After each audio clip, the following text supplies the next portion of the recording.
After finishing Metroid Prime 4 Beyond, I am left with several questions. How did this take 6 years to make when it feels like half the content of prior games? Just how bad was Bandai Namco Singapore's version that Nintendo cancelled it 2 years into development to hand over to Retro Studios? What exactly did Retro Studios pitch that inspired so much confidence that this was the way to go? How much of this is producer Kensuke Tanabe's baby, and just where should I be distributing blame? The problems with Metroid Prime 4 Beyond are certainly beyond just Miles McKenzie and the out-of-place bike. Even if you were to strip those things out and connect these maps together without the desert, this would be an atrociously linear game that is more first-person shooter than Metroid, and it would be very short. This does not feel like a game that should cost $60 or $70. This feels like a mid-budget effort, something of an indie studio's first stab at making their own Prime style of game, and getting so many fundamentals wrong. I am going to break down my thoughts on Metroid Prime 4 Beyond, and no, it won't be entirely negative. I do have some good things to say about it, but unfortunately this is not a game to be rated on an objective metric scale divorced from the series it comes from. This game was in development for 6 years, and this was the product we got after Nintendo cancelled another project 2 years deep. This is what players get after waiting nearly 20 years since the last Prime game, and we fans of the series ought to be collectively pissed that Nintendo thought this was okay. This is not going to be a spoiler-free video. I'm going to be discussing aspects of it in full and out of sequence. I'd still recommend watching, however, because if you're a Metroid fan that's on the fence, it's better you be warned and know exactly what you're getting into. These are my thoughts on Metroid Prime 4 Beyond, a game that couldn't even measure up to my already low expectations.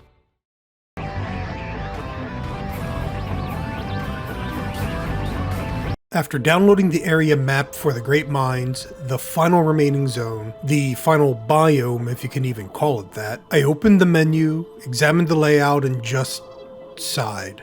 Even here, so late into the game, they could not take the bumpers out of the gutter. The rails were locked and firmly in place. There was exclusively one route to go. No deviations, no alternate pathways or locked doors, no routes to plan out on return visits, just forward and down.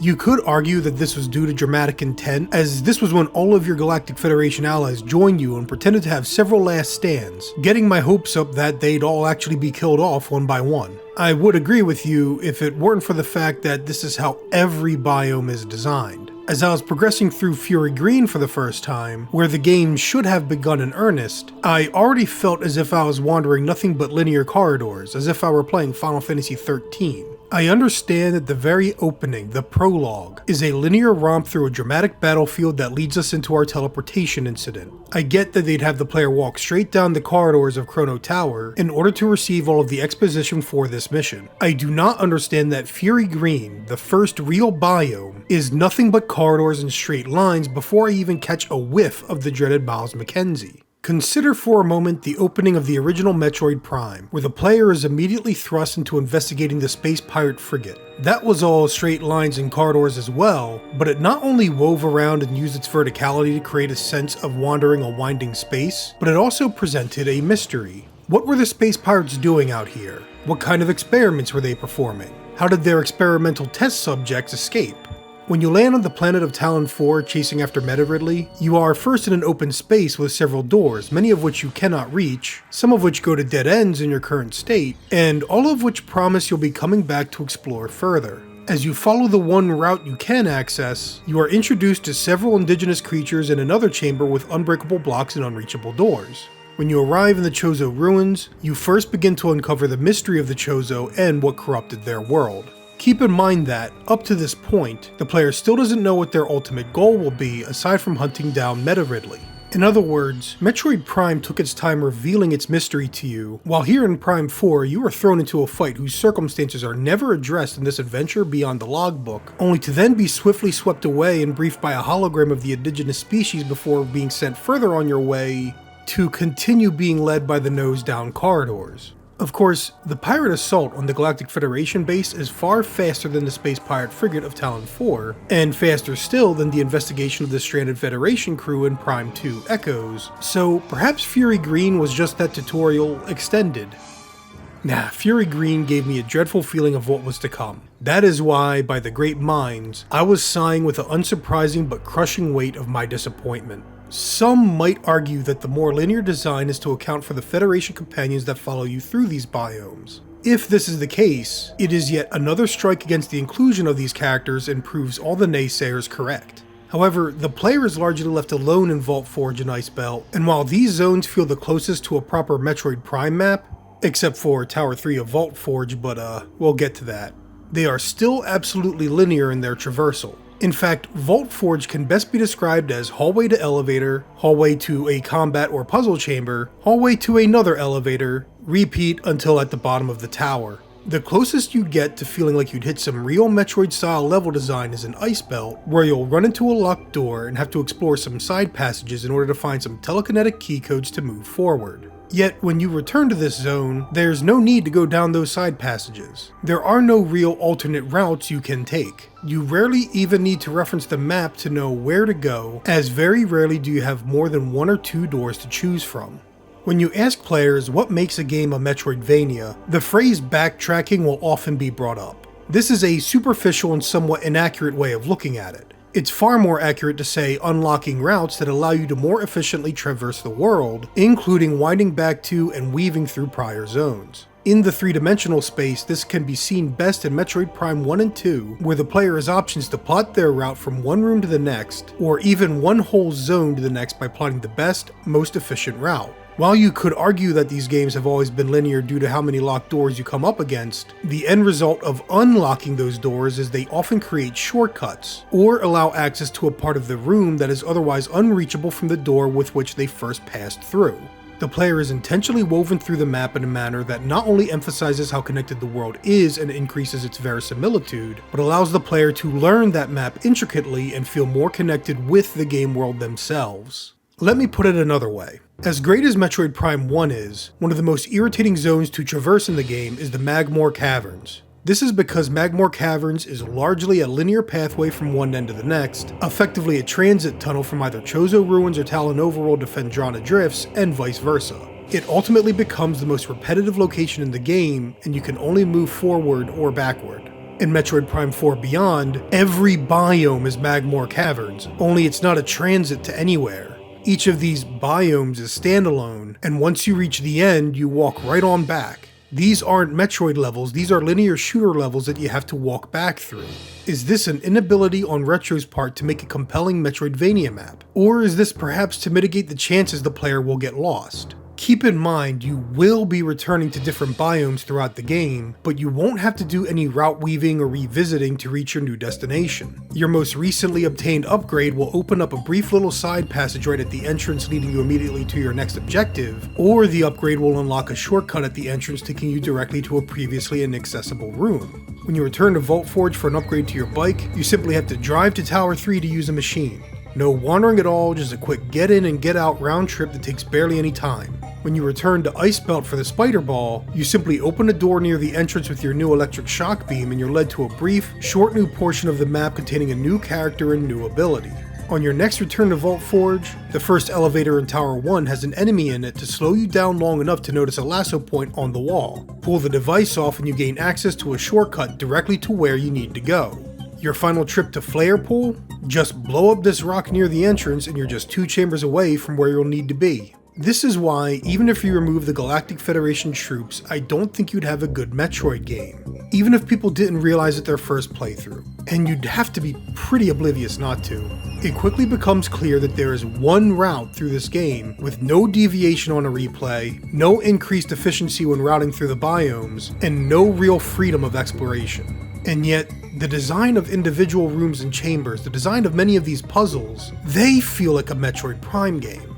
I did tell you I would discuss the good and the bad, didn't I? Just a shame the negative outweighs the positives. There is a glimmer of a proper Metroid Prime game in here, and it is in how individual rooms and their puzzles are designed. Though puzzles is hardly the correct word for most of these instances. It's more like problem solving, and often guided problem solving at that. You'll scan or interact with an object to get a hint or see what happens, and then respond accordingly. The trick is not to have an easy to spot solution followed by a tedious amount of time for the player to complete. Note that time required to master an ability is not time I consider tediously spent.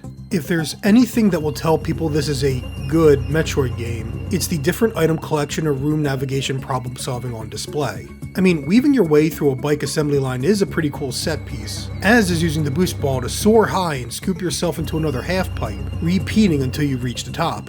It is in these moments that you can feel the DNA of a Metroid Prime game in here, and it is these moments that makes item collection and what little backtracking there is worthwhile. That said, it also makes everything else, all the linear level design and the obnoxious chatter, all the more egregious. If they could get this right, the item collection, the problem solving, the puzzles, if they could get that right, why not everything else? Is the linearity due to Retro's incompetence? Or was this the result of fears from higher ups at Nintendo that quote-unquote modern audiences can't handle anything more complex than this? Or perhaps it was somehow due to the biggest time waster in this whole game sucking up development time.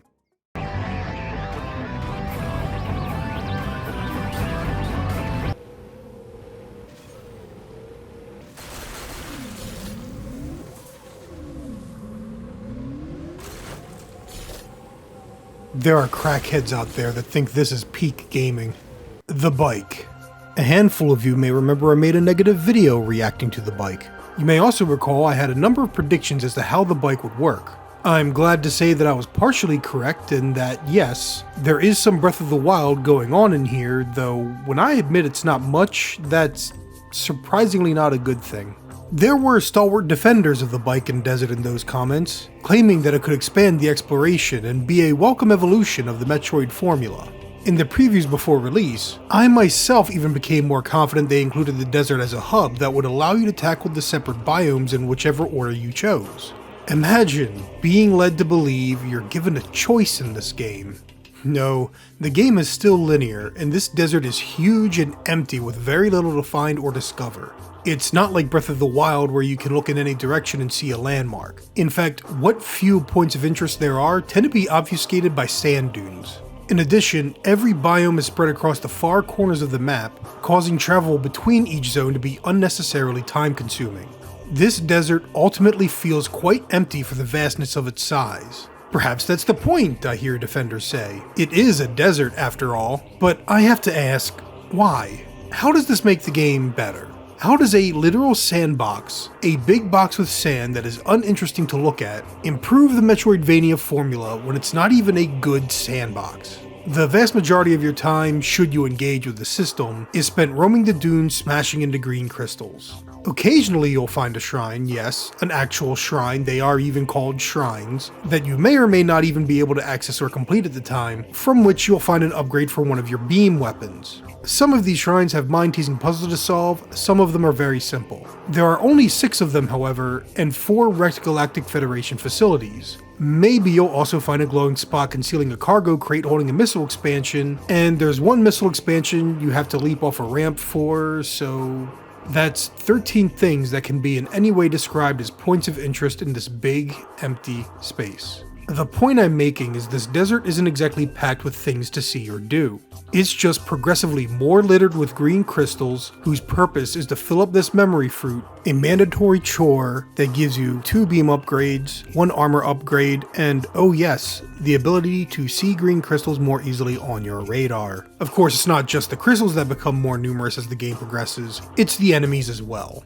I'll be discussing combat as a whole towards the end, but in regards to the bike, it's a pretty lackluster experience. While Viola can multi-lock and take out weaker foes in one hit, the most common and egregious enemies can only be locked onto when positioned before you, or when they're in a slower movement configuration.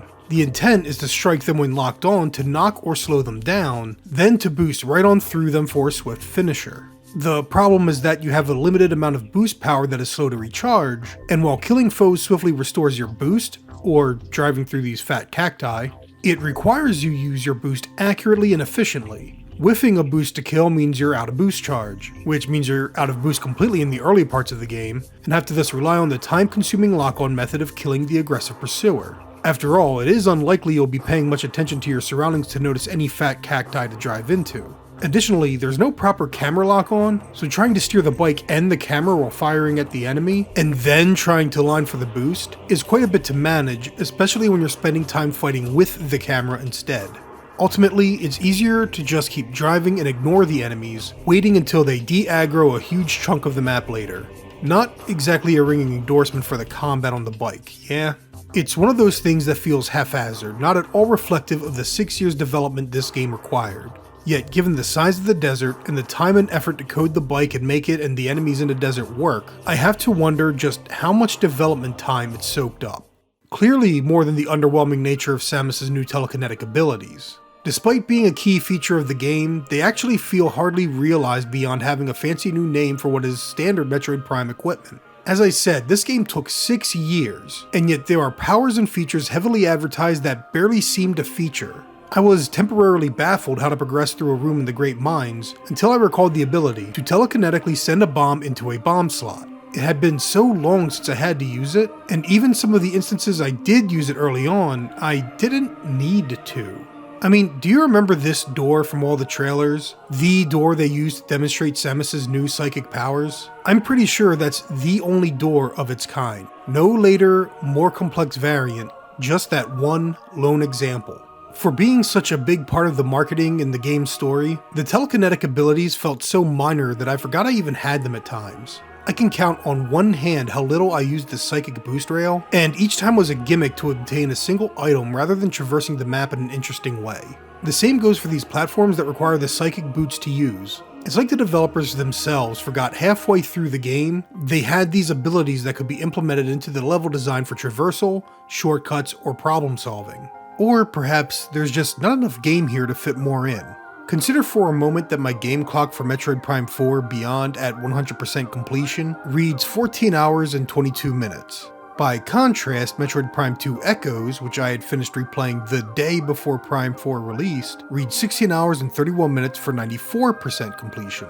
Keep in mind, both games stop the clock when in the pause menu, during cutscenes, during loading screens, maybe while reading scan logs, and resets the clock upon death. Looking at my video files, I played Metroid Prime 4 Beyond for around 21 hours total, while Metroid Prime 2 Echoes took me about 24 hours total. Note that I've already played through Echoes and thus had familiarity with it, though not as intimately as the first Prime game, and that this was my first trip through Metroid Prime 4. It still took me more time to play all of Prime 2, a game I had some degree of familiarity with, than Prime 4, a game I was experiencing for the first time. If we remove all of my time driving through the desert sweeping up green crystals, or just driving through to get from one corner of the map to the other, how many fewer hours of game did I play? It is for this reason that I find myself comparing Metroid Prime 4 to some indie or mid-level developer freshman attempt. There's simply less game here to play than prior entries once you remove the tedious padding of the desert. I consider this unforgivable when you take into account the 6-year development funded by Nintendo. This desert is empty, the bike is meaningless and adds nothing of value but wasted time, and the telekinetic abilities, which are mostly the same abilities we'd been using since the first Prime game, are underutilized. It's not just a crime to call this linear trek padded out by an empty desert a Metroid game. It's a crime to justify charging full price for it.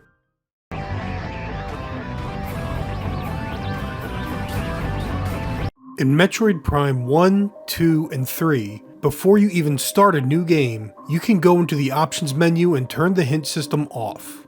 This means, while you're exploring, there are no messages that point out your next destination on the map. You are free to explore on your own, and you can risk getting lost on your own. When I booted up Metroid Prime 4, there was no option to turn off the hint system.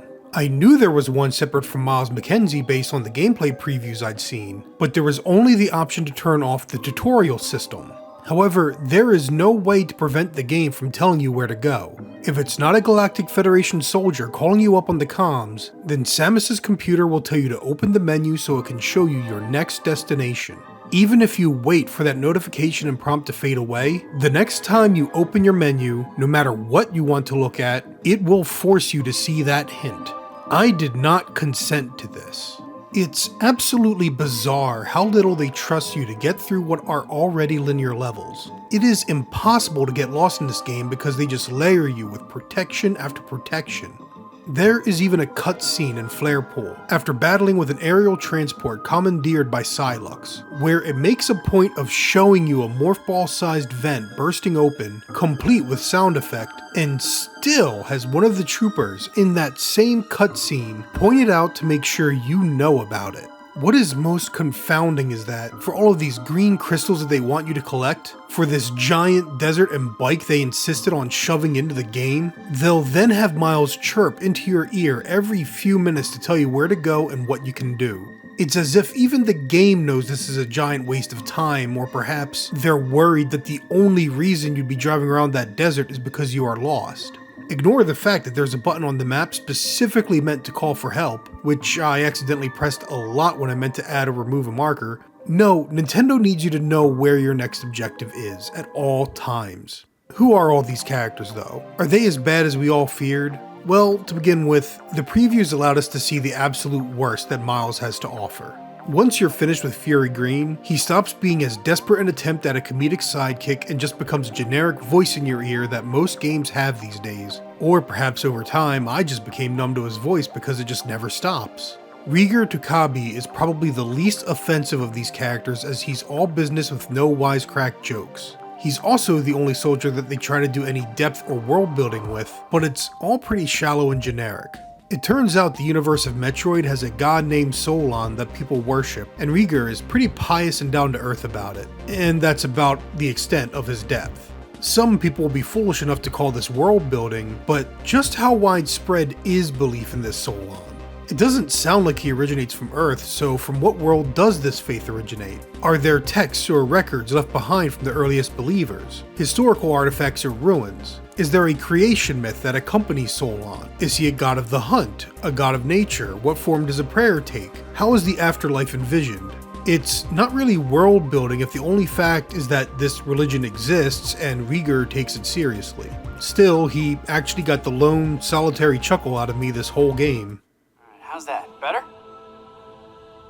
I can't see. Ezra Duke and VUE995 are both pretty bland and generic. One is a soldier, one is a robot. Neither are offensive, but neither are particularly interesting either. At least they aren't trying to be fun. Piece of cake. Red velvet cake. Knock it off. Don't worry though, because Miles has a companion in skin grading, and her name is Nora Armstrong. She is a complete and utter fangirl of Samus Aran, and every little thing Samus does has to be met with this weird, creepy, obsessive personality. Nora behaves like a 12-year-old girl that just met her favorite pop star. She's a typical self-insert that exists so the kind of terminally online, social media obsessed fangirl can post things like, "Oh my god, I stan Samus so hard too! She's just like me for real, for real." Or, "Oh my god, Nora is so adorkable, I ship her." Actually, I should be fair enough to acknowledge the character building they attempt between her and Ezra. She clearly served under the Duke and continues to serve under him, and it seems she has the least combat experience aside from Miles. Left alone with Samus in the Great Mines, she shows fear, an attempt to calm herself and be brave, and her uncomfortable infatuation with Samus slows down, which means they added more dimension to her than I anticipated. Of course, while she's the most direct as a fangirl, every one of these characters recognizes Samus on sight. Every one of them is familiar with her, and even in some fashion, familiar with how her tech works. No hint like in Prime 2 that there are people that don't even believe in her or her exploits. A really cool touch and echoes that you could actually build upon in interesting ways. No, everyone is familiar with her, and Nora is uncomfortably knowledgeable about everything her suit does. Nice! Lasso! Ow! Hey! Stop shooting me! Sarge, look! She's doing morph ball. Yeah, I see it going. Oh, I wish my suit could do that. What is most bizarre is how each of these Federation soldiers decides that Samus is the one, at the very end, that must jump through the teleporter and go home. Not that she's the only one who can stop a thing from happening, just that they all want so badly for Samus to make it home that they'd easily sacrifice themselves for her sake. In the recently released Metroid Prime series art book, series producer Kensuke Tanabe writes, Retro proposed that the reason for Samus visiting the planet Ether, the setting of Metroid Prime 2, could be a mission to rescue Galactic Federation troops. Although the game didn't include any direct opportunities for Samus and Galactic Federation troops to fight side by side, this idea sparked a desire within me. I want to shine more of a spotlight on the Galactic Federation. This would lead to the development of Metroid Prime Federation Force, and in interviews following that game's announcement in 2015, Kensuke Tanabe would adamantly continue to mention how Federation Force's story would be important to the future of the Prime series going forward. I feel like these interactions with Samus are not just a manifestation of his interest and fascination with the Federation soldiers, but also for the sake of making the player feel a connection with them, which, honestly, they failed. They failed in part because the dialogue is unimaginative, mediocre, and downright atrocious in the cases of Miles and Nora, but they've also failed because the Metroid Prime games aren't even about Samus or the Federation. At least they shouldn't be. They should be about the world and the alien race that lives or once lived on that planet. This is what the first two Prime games really excelled at, and even if Prime 3 went too big and bombastic for a good chunk of the fan base, it at least had a dedication to investigating separate alien cultures. So while the Galactic Federation is there to be your mandatory hint system, they are also there because Tanabe wants you to like them and wants them to be important. That is why it creates this bizarre relationship between Samus and the soldiers. As such, what suffers most is one of the things that made the original Prime games so good.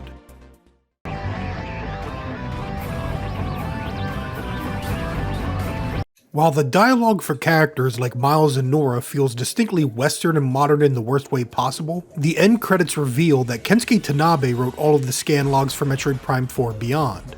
In other words, while the dialogue is bound to be the fault of retros or contracted writers, the scan logs being bland and uninteresting to read is down to Kensuke Tanabe. By contrast, members of the original Retro team, such as Carl Deckard, are largely credited for the scan logs in the original Prime trilogy, as well as the overall concept of the narrative and world. This is the first time Kensuke Tanabe was in charge of writing all the scan visor text. The gap in imagination is obvious, and it is the primary reason that the Lamorn are such an uninteresting race compared to the Luminoth, Chozo, or Space Pirates. At least, as the old Retro Studios had written the Space Pirates. The scan visor is where most of the world building for these games is done, and it is through the scan visor that we learn who these alien races are and what drives their philosophy. The original Metroid Prime perhaps does this best, as the peaceful Chozo and commune with the planet are a stark contrast to the industrial, militaristic space pirates that would plunder the planet for its resources rather than coexist with it. The Chozo built their world with and around nature, while the space pirates penetrate the planet and reshape it for their purposes.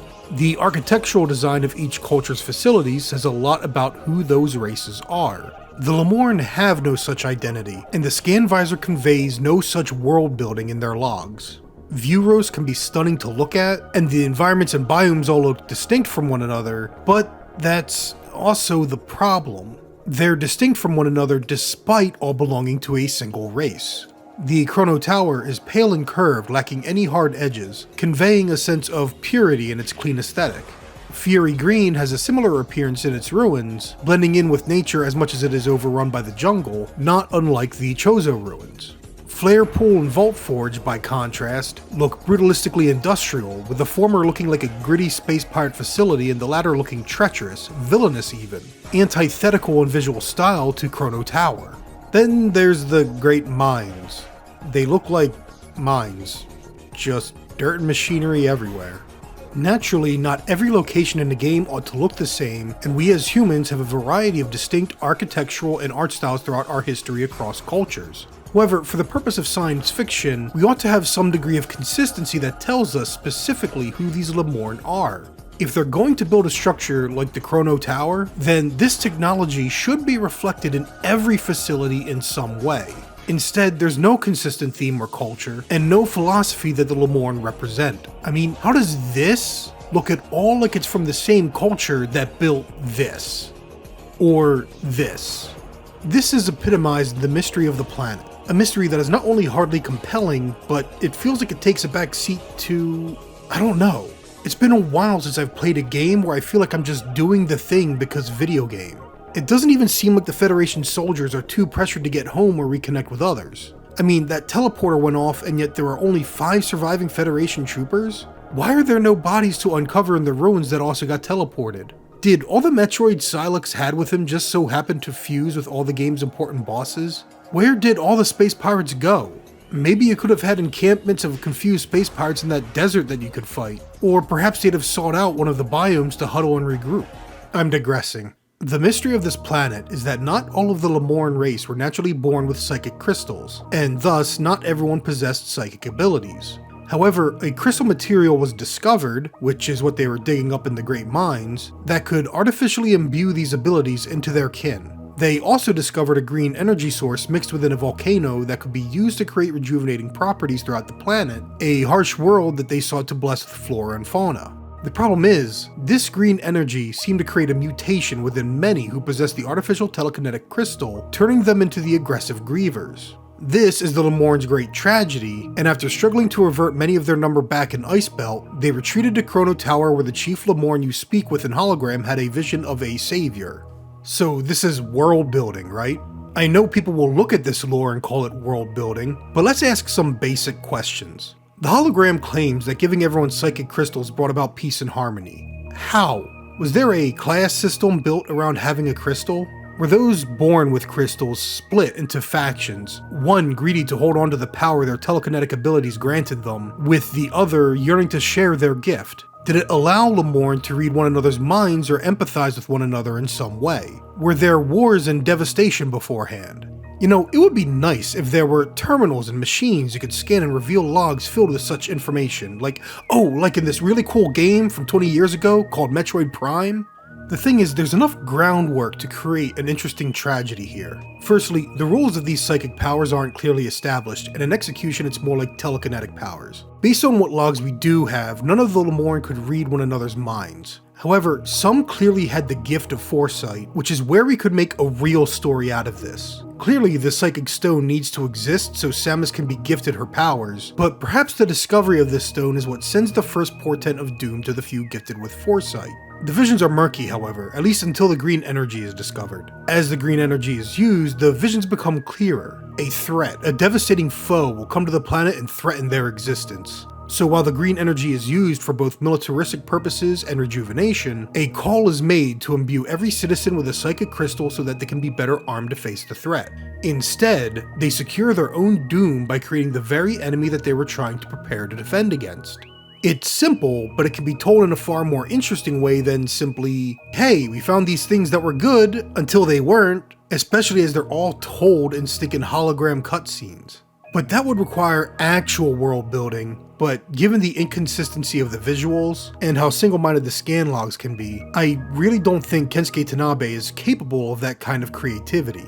What is perhaps most irritating to me is this whole Chosen One garbage. Firstly, anytime the words Chosen One are used, it's going to get my eye twitching. One of the holograms says you'll put their Griever brethren to rest, but nothing you do in this game takes care of the overall Griever population. They will still persist even after you teleport away. Samus only plants that stupid fruit to make a memory tree if you 100% the game. How does this tree even salvage the Lamorn history? To what purpose? Is green energy the new Phazon? Does it plague other worlds? What Lamorn knowledge is going to be so useful to the greater universe that it needs to be passed on and preserved? Why did Samus just plant it randomly on Tanimar, the planet that housed a Galactic Federation base, without even telling anyone what she had or asking where a good, safe place to protect it would be?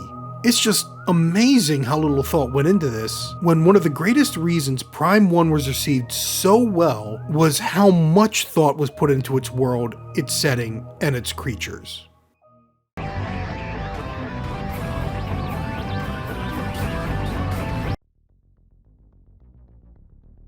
So it turns out that Samus can still seem off, even without any dialogue. This is going to be one of those things that a lot of people won't agree with or see or understand, especially since Samus is a mute character and thus everyone can project their own image onto her. However, I think the best way I can illustrate is how hesitant she is during two moments of peril.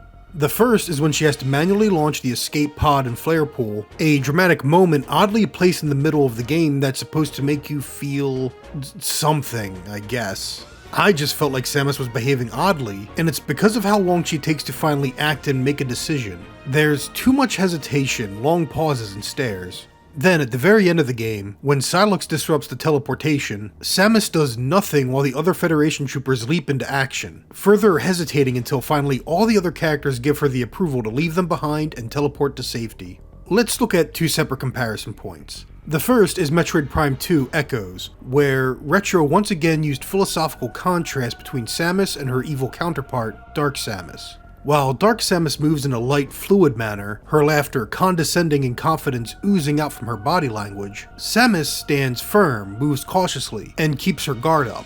As the two fight on throughout the game, we see some of that conceit Dark Samus possesses giving way to frustration. By the final encounter, despite having just fought the Emperor Ing, Samus remains just as calm and ready to tackle Dark Samus. This gives me the impression that Samus is brave, certainly, but also smart and cautious. Confident, but not conceited. Most importantly, she keeps a cool head and neither panics, nor gives way to fear, and never hesitates. The only time she relaxes is at the game's end, where she gives a simple wave to send off the Luminoth she just saved. More recently, we have Metroid Dread, a game where Samus is given a somewhat more aggressive demeanor. No hesitation, however, and her calm confidence is matched only by her prowess. The closest we get to a moment of panic is when an enemy manages to ambush and surprise her, but she still does not hesitate when she senses someone approaching. The one time in the game she speaks, it is in Chozo, and it is resolute and decisive.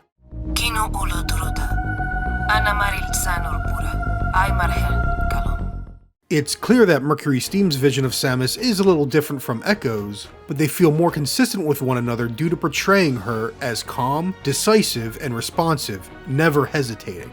So, utilizing these two games as reference points, I have to ask myself, is this how Samus ought to behave? There is a phrase called writer fiat, or author fiat, which generally means something happens in a story simply because that's what the writer wanted to happen, and not necessarily that it made sense to the logic of the world or the logic of the characters. Based on those 10-year-old articles and quotes from the recently released Metroid Prime Trilogy art book, we know that Kensuke Tanabe wanted to focus more on the Galactic Federation and Samus's interaction with them. As I said, the tricky thing about a silent protagonist is that anyone can just project whatever they'd like, and what I think Tanabe wants from you, the player, is to project an appreciation onto these Federation soldiers. It's not just that they have this strange emotional attachment to Samus despite never having met her before, Samus has a strange emotional attachment to them. The way this escape pod launch is portrayed, it is from the perspective of the person that might sacrifice themselves for the sake of others. This is certainly something Samus would do, except the confident, brave Samus would also be certain she's getting out alive, because we, the player, are certain of that. Not that you have to actually play that out, it's all a cutscene, so it makes all the drama look absolutely silly. What I think bothered me most about the ending, however, is that it feels so wrong for Samus to leave the Federation troopers behind. One of the reasons Samus has taken on the jobs that she has and done them alone is because she can. Yet even if we look at the Great Minds, it's like some generic shonen anime or other kind of heroic story where all of the lead characters' friends stay behind so that the chosen, most special protagonist can go and face their foe. I mean, cripes, didn't Tears of the Kingdom just do this? Would Samus have really brought the Federation troopers with her to the Great Mine? Would Samus have allowed them to stay behind and face the danger? I mean, maybe, as we've never seen her in this exact scenario. I mean, even in Other M, she's kind of trusted to go off on her own rather than having to stick with a squad the whole time. But I feel like this entire ending, where the Federation troopers sacrifice themselves so that Samus can return home alone, is... Nah, man. She'd have taken Sylux out and sent the troopers home because she's Samus. Of course she'll figure out a way off this planet. Especially if Sylux, after getting just friggin' Loki'd out into space, can just teleport back? The hell, if he can do it, why can't Samus? Again, writer fiat. Sylux came back just so this moment could happen, and Tanabe had hoped that the player would feel just as attached to these Federation soldiers as he wrote Samus to be. In fact, let's talk about Sylux. Of all the characters in Metroid Prime Hunters, Tanabe clearly thought Sylux was the coolest because he's the one that keeps getting teased as a potential antagonist to Samus for, well, nearly 20 years now. He seems to have hijacked the Lamorn's robots to try and kill Samus while she's on this planet, but how did he do that? Whenever Samus has one of those headache-inducing visions, it's because Sylux is up to something at the Chrono Tower. He clearly has no interest in getting off the planet, just a single-minded obsession with killing Samus. Why? Well, thanks to collecting 100% of everything, I got to watch the extended flashback and see... he was told to wait for Samus. He wanted to go for the mission objective and was even willing to disobey orders to do so, but because he was told to wait on Samus and the pirates set off their weapon, he now hates both Samus and the Galactic Federation. It doesn't matter that his pursuing the objective was clearly not going to change this outcome. There was clearly no time to actually take that weapon of the pirates, but he just hates both the Galactic Federation and Samus to the point he tried to kill Samus rather than figure out how to get home. Also, even though the pirates are the ones that set off the weapon and killed a bunch of soldiers, he's willing to become their new leader using the Metroids or some crap like that. I don't know, it's all in the logbook and takes place between games and is unaddressed. It's stupid. 3 days later. Hi, Ramblepack coming back to edit this audio after having already seen some commentary at this point about Sylux. Having watched the video again, I can understand people getting the interpretation that he wanted to take the weapon, because the way he says the line, that he wants that weapon, right? When I first watched the video and I heard seizing it, it's like military, right? You take that position, you take that artillery kind of a thing. It doesn't mean you want it for yourself because you're power hungry. So my interpretation of him was, the Federation and Samus kept him from basically misappropriating blame. But instead, it's closer to he wanted that weapon, but how does this interpret, like, he's in the Galactic Federation, so how does that interpret to being power hungry? Like, is he trying to climb up the ranks? Like, this is still not enough information for me to think he's anything more than just some dumb loser. Like, this is still, you took what could be an interesting villain, but you made him lame at the end of the day. He's still not interesting, he's still awfully boring, and there's still nothing you can work with now because this was the inciting incident that made him hate Samus and the Galactic Federation. They prevented him from getting his really big gun. That's stupid. Tanabe wants you to think Sylux is so cool and they just made him absolutely lame as anything but a boss fight. I mean, he at least has a cool design still, and he's great to fight, but man, what a loser. But speaking of boss fights, let's discuss the one redeeming quality about this game.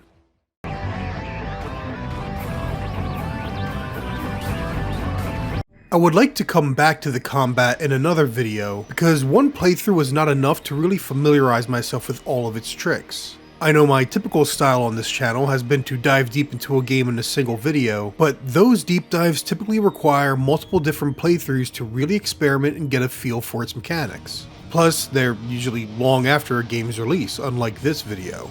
What I can tell you for now is that the combat is not only in the spirit of the Metroid franchise as a whole, but is also a nice evolution of it for the Prime games. Now, that might sound a bit strange to say because I've had friends tell me that they think the combat in Metroid as a franchise is pretty terrible, and I don't think anyone would argue that the combat is not one of the reasons they play the Prime games specifically.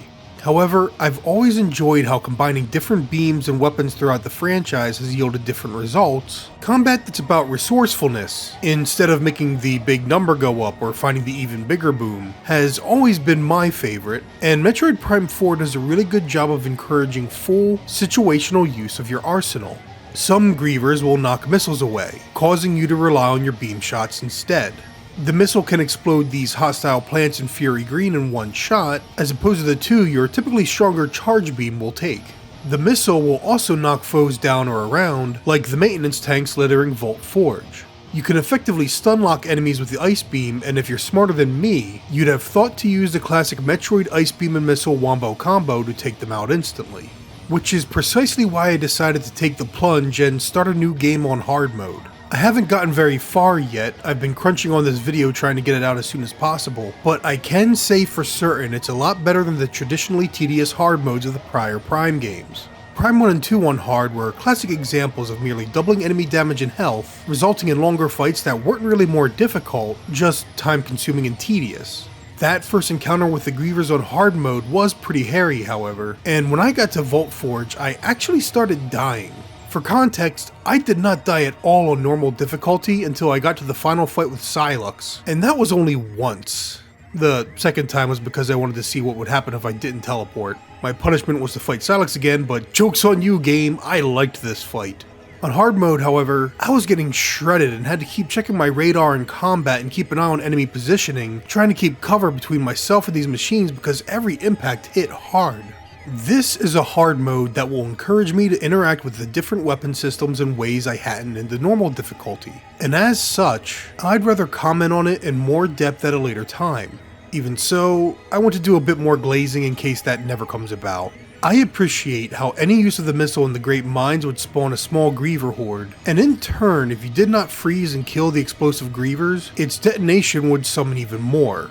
Too bad there weren't other mechanics to consider, as it is pretty easy to avoid using missiles, unless you want to collect all the items, that is. Then you have to use the Super Missile or Power Bomb, forcing you to fight the Grievers anyway. Really though, I want to discuss the bosses more, but I haven't fought them enough times to really get a handle on what made them so fun. It was certainly a combination of things, such as having to get skillful with free aim, learning their attack patterns, the increased intensity of the fight as they grew weaker. I mean, I can understand complaints that enemies in this game, and bosses in particular, are bullet sponges, but unlike the prior games in the Prime series, these fights are actually interesting from a reaction and reflex perspective. My first fight with Sylux on hard mode was still fun despite taking very little damage, cause that lack of damage was my reward for properly responding to his attacks well and taking advantage of his openings. It was fun. There are two problems with this, however. The first is an observation on the resourcefulness required to excel at this combat, and the amount of damage enemies deal. Admittedly, I felt like I tanked a lot of these fights as I wasn't even always aware I was taking damage. I'd look up and notice I was suddenly missing 2 energy tanks, wondering when and how that happened. Now, I'm no pro gamer, I'm not about to win any tournaments, but I am above average at action gaming skill level. I am not at all representative of the casual or modern audience that AAA devs try to cater to. So, how would that casual or modern audience fare? Considering a couple of Reddit posts I've seen where players struggled to stay alive on the first boss, not too well. Now, they do have the option to select easy difficulty, but if you're going to be giving less skilled players options for combat, then why don't more skilled players get the option to turn a hint system off? Why give one option and not the other? Ultimately, it ends up feeling like an inconsistent desire on the part of the developers to be as easy for newcomers as possible in the level design, but then challenge them with combat. The second problem is one that not everyone will understand. While it is okay for combat to be one of the reasons I replay a Metroid game, it should not be the only reason. One of the reasons I have so many playthroughs and hours in Metroid Dread is because I like the combat mechanics. I even beat it on Dread difficulty, the highest challenge where any damage is an instant kill. However, even after having discovered so many little tricks and combat shortcuts in prior playthroughs, I still found myself experimenting and finding new tactics to use and increase my survivability. In other words, it allowed me to find new ways to deal with enemies or problems. But I also play Metroid Dread so often because I love exploring its map and challenging myself to more efficiently route through the world. I like spotting how the game guides you towards your next destination in subtle ways rather than relying on objective markers or more obvious signposts. Metroid Dread is unique in that I play it for the combat as well as the level design. But the one thing the Prime games all have in common is that I love their worlds, and how immersive it is reading all of these histories through the scan visor. I also enjoy the puzzles and problem solving I encounter when seeking item upgrades. The combat is a tertiary consideration. The only reason to play Metroid Prime 4 Beyond, however, is the combat. That's all it has going for it in terms of replay value. I may have liked many of its puzzles and such throughout the map, but from a mechanical perspective, that's not enough to tolerate this linearity. And from a narrative perspective, no amount of vibes or aura can make up for the complete lack of a compelling alien culture or mystery to uncover. That the combat is the only reason to replay Metroid Prime 4 is actually a condemnation of the game as a whole. And that is perhaps what makes it so disappointing.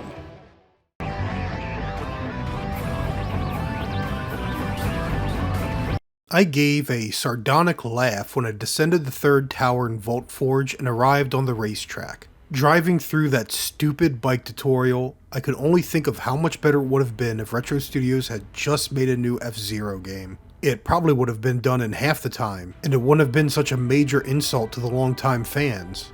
The ones with standards, at least.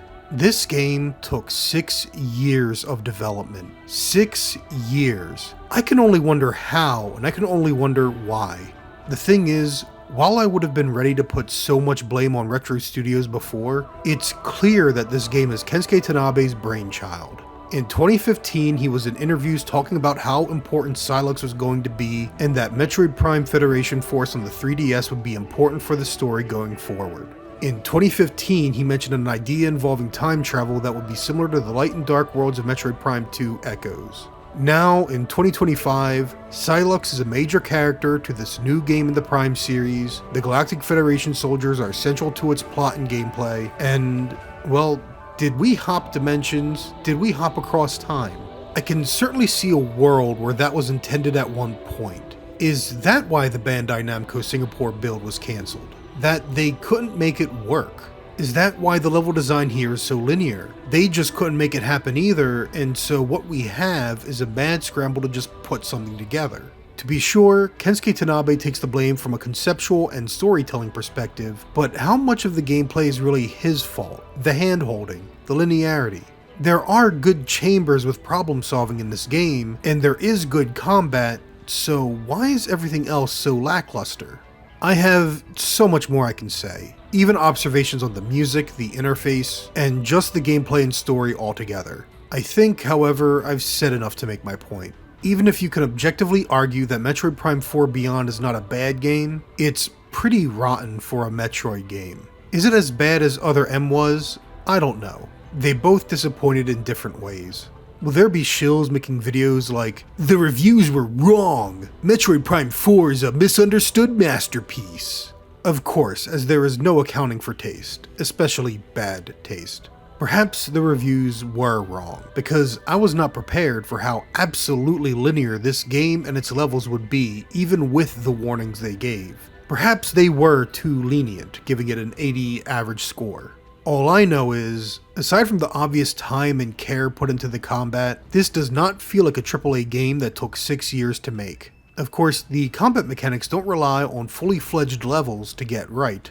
All you need to test and refine these bosses and enemies is a gray box level to mess around in. In other words, if this game had truly troubled development, if no one was able to get anything right, if, for some reason, Prime 4 was cursed no matter which studio tried to make it, the combat was the one thing that could have been developed regardless of the constant scrap and rebuild the map and levels would go through. That's just an optimistic theory though. One that gives the development team at Modern Retro Studios the benefit of the doubt. Even so, this is not a good Metroid game. Will I replay it? Of course, just like I occasionally replay Metroid Other M. I can find the good in games that even disappoint me, but I can confidently say that I will not be buying the next Prime game at launch. I've been bitten by Nintendo too many times already.